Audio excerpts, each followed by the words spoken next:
امام علی مقام سیدنا امام حسین اور امام حسن چونکہ میرے آقا کے شہزادے تھے اور آقا کو بڑے پیارے تھے، اس لیے دین میرے آقا کو اپنے شہزادوں سے بھی زیادہ پیارا تھا۔ دین کی خاطر شہزادوں کو قربان کر دیا، ٹھیک ہے۔ تو ادنا چیز کو اعلیٰ پر قربان کیا جاتا ہے، کیوں؟ کیونکہ دیکھو اب میں تھوڑا سا یہاں پر آپ کو اور سمجھاؤں۔ چار چیزیں ہر انسان کے لیے ہر انسان کے لیے بڑی پیاری ہوتی ہیں، چار چیزیں، چاہے وہ کسی بھی مذہب کا ہو، کسی بھی مکتبہ فکر سے تعلق رکھنے والا انسان ہو، ہر انسان کا یہ خاصہ ہے، اس کی فطرت ہے کہ اس کو چار چیزیں بہت عزیز ہوتی ہیں۔ نمبر ایک، سب سے پہلے اس کو وطن پیارا ہوتا ہے، ٹھیک ہے۔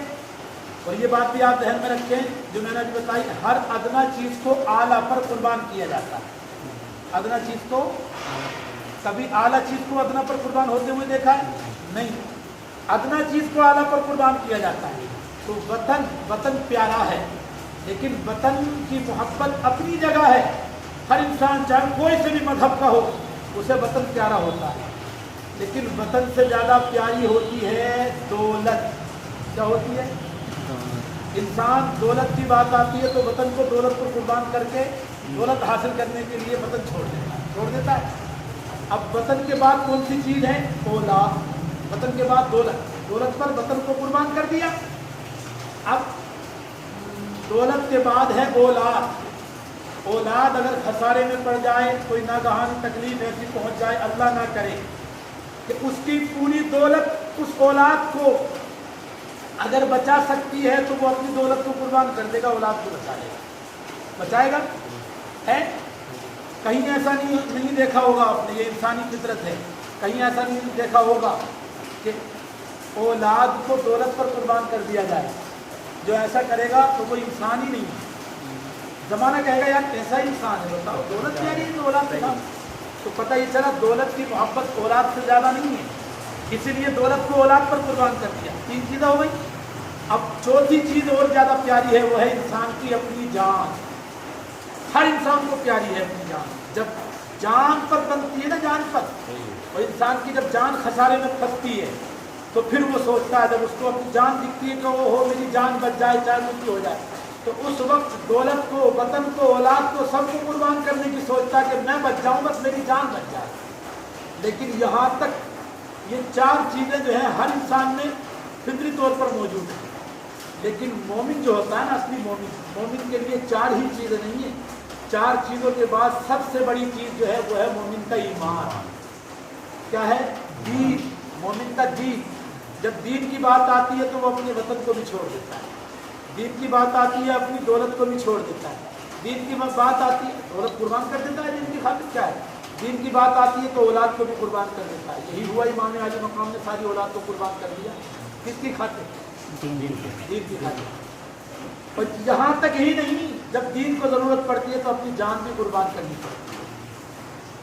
تو اب امام علی مقام جیسا مومن، سبحان اللہ، سرکار غریب نواز نے کہا شاہ است حسین، بادشاہ است حسین، دین است حسین، دی پناہ است حسین، اور سرداد نداد دست در دست یزید، کہ امام علی مقام تو ایسے دین ہیں۔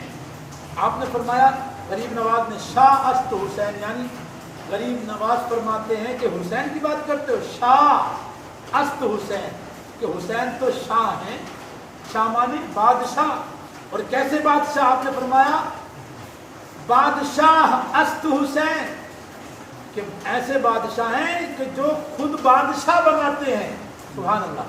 اور آگے فرمایا کہ دین است حسین، حسین تو دین ہے، اور دی پناہ است حسین، بلکہ ایسے دین ہے کہ دین کو خود پناہ ملتی ہے حسین پاک سے، سبحان اللہ، دین کو خود پناہ ملتی ہے حسین پاک سے۔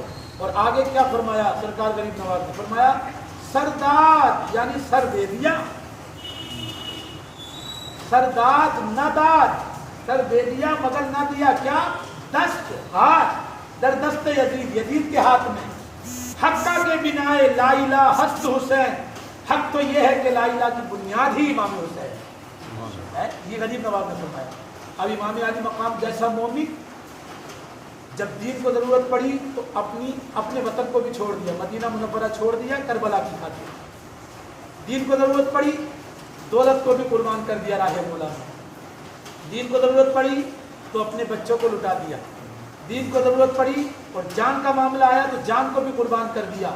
پتہ یہ چلا میرے آقا نے امام عالی مقام کو تیار کیا تھا کس چیز کے لیے؟ دین پر قربان کرنے کے لیے، اور امام عالی مقام دین پر قربان ہوئے تو جو بات میں نے بتائی ادنا کو اعلیٰ پر قربان کیا جاتا ہے، تو امام حسین کو دین پر قربان کر کے بتا دیا کہ دین افضل ہے۔ سبحان اللہ، دین کو زندہ کیا۔ تو میرے آقا صلی اللہ تعالیٰ علیہ وسلم کا مقصد اور امام عالی مقام کا مقصد اور امام حسن امام حسین اور تمام شہدائے کرب و بلا کا مقصد کیا تھا؟ وہی بات آگے صدر صاحب، مقصد یہی تھا کہ دین زندہ ہو جائے، چاہے سب کچھ قربان ہو جائے لیکن دین زندہ ہو جائے۔ اب یہ بتاؤ ان کا مقصد پورا ہوا کہ نہیں ہوا؟ جب مقصد پورا ہوا تو ہمارے لیے خوشی کا مقام ہے کہ غم کا مقام ہے؟ خوشی کا۔ خوشی ہے کہ نہیں ہے؟ خوشی۔ سبحان اللہ۔ اب شعر سنو، شعر سنو، شعر کتنا پیارا شعر لکھا ہے۔ شعر لکھا ہے، اے بار الہ نوحہ سناتا پھرتا۔ ہمارے لیے غم کا مقام کب ہوتا؟ جب امام عالی مقام قربان ہو کر دین کو زندہ نہ کرتے، جب ہوتا۔ اس لیے کہا اے بار الہ، اے اللہ، بار الہ کہتے ہیں اللہ تعالیٰ کو۔ تو شعر کیا کہا؟ اے بار الہ نوحہ سناتا پھرتا۔ آج نوحہ سنانے کی ضرورت نہیں ہے، آج غم، نوحہ کا معنی کیا ہے؟ غمناک باتیں، آہو فغا کرنا۔ تو اے بار الہ، اے اللہ تعالی، نوحہ سناتا پھرتا۔ کب سناتا پھرتا؟ تا حشر و روز، یعنی حشر تک، تا حشر و روز اشک بہاتا پھرتا۔ امداد نہیں کرتے اگر کربلا میں حسین، اسلام تیرا ٹھوکریں کھاتا پھرتا۔ اگر امام عالی مقام اس کی امداد نہ کرتے، یعنی اس کی مدد نہ کرتے دین کی، تو اسلام ٹھوکریں کھاتا پھرتا۔ اس وقت نوحہ سنانے کی ضرورت تھی۔ آج الحمدللہ امام عالی مقام اپنے مقصد میں کامیاب ہوئے، اللہ تعالیٰ نے انہیں کامیابی دی۔ اور امام عالی مقام کی زبان سے خود ہی سن لو، جب امام عالی مقام سیدنا امام حسین رضی اللہ تعالیٰ عنہ نے سب کچھ قربان کر کے اپنے سر کو جب رکھا نا مولا کی بارگاہ میں، سجدے میں آخری سجدہ کیا، تو سجدے میں رکھ کے کیا کہا؟ سبحان ربی الاعلیٰ، سبحان ربی الاعلیٰ، سبحان ربی الاعلیٰ۔ اور عرض کیا مولا تیرا لاکھ لاکھ شکر و احسان ہے، میں اپنے مقصد میں کامیاب ہو گیا۔ سبحان اللہ، تو نے مجھے کامیاب بنا دیا، میں اپنے مقصد میں کامیاب ہو گیا۔ سمجھ رہے ہیں؟ تو اب آپ بتائیے، ادنا چیز کو اعلیٰ پر قربان کیا میرے مصطفیٰ نے، تو میرے آقا صلی اللہ تعالیٰ علیہ وسلم کو جو غم پہنچا تھا، وہ غم سرکار کے جگر کا ٹکڑا کٹا تھا، بظاہر وہ غم پہنچا تھا، بباطن میرے مصطفیٰ بڑے خوش ہیں۔ سبحان اللہ۔ تو آج میرے مصطفیٰ غمناک نہیں ہیں، غم زدہ نہیں ہیں، وہ تو خوش ہیں کہ ان کے نواسوں نے، ان کے شہزادوں نے ان کے دین کو زندہ کیا ہے۔ اگر وہ غمناک ہوتے تو معاذ اللہ، ستبار معاذ اللہ، اللہ تعالیٰ، یہ شعر سنا ہوگا آپ نے، مشہور زمانہ شعر ہے سرکار اعلیٰ حضرت کا، کہ خدا کی رضا چاہتے ہیں دو عالم اور خدا چاہتا ہے رضائے محمد۔ اگر میرے مصطفیٰ راضی نہ ہوتے تو کیا نہ ہو جاتا؟ ایک بھی دعا بتائیے سرکار نے امام عالی مقام کو بچانے کی دعا کی ہو؟ کیوں نہیں کی؟ کیونکہ بچانے میں فائدہ نہیں تھا، دین پر لٹانے میں فائدہ۔ امام عالی مقام جو لٹے ہیں انہوں نے دعا نہیں کی کہ مولا تو مجھے بچا لے ان سے۔ اگر یہ دعا کر دیتے تو کیا ہوتا؟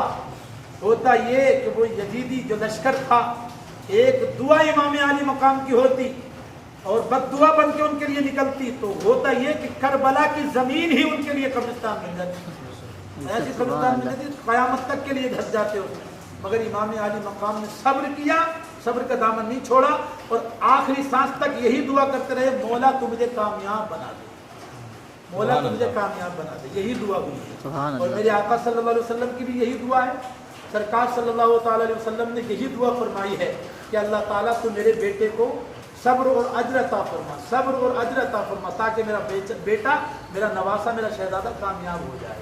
سبحان اللہ۔ تو جب وہ کامیاب ہو گئے تو ہمیں ان کی کامیابی کی خوشی منانی چاہیے کہ غم منانا چاہیے؟ یہ تو ہے جو میں نے آپ کے سامنے پوری حقیقت کو بیان کیا۔ الحمدللہ اگر کوئی کتاب کا حوالہ مانگے تو الحمدللہ بہت سی کتابیں ہمارے پاس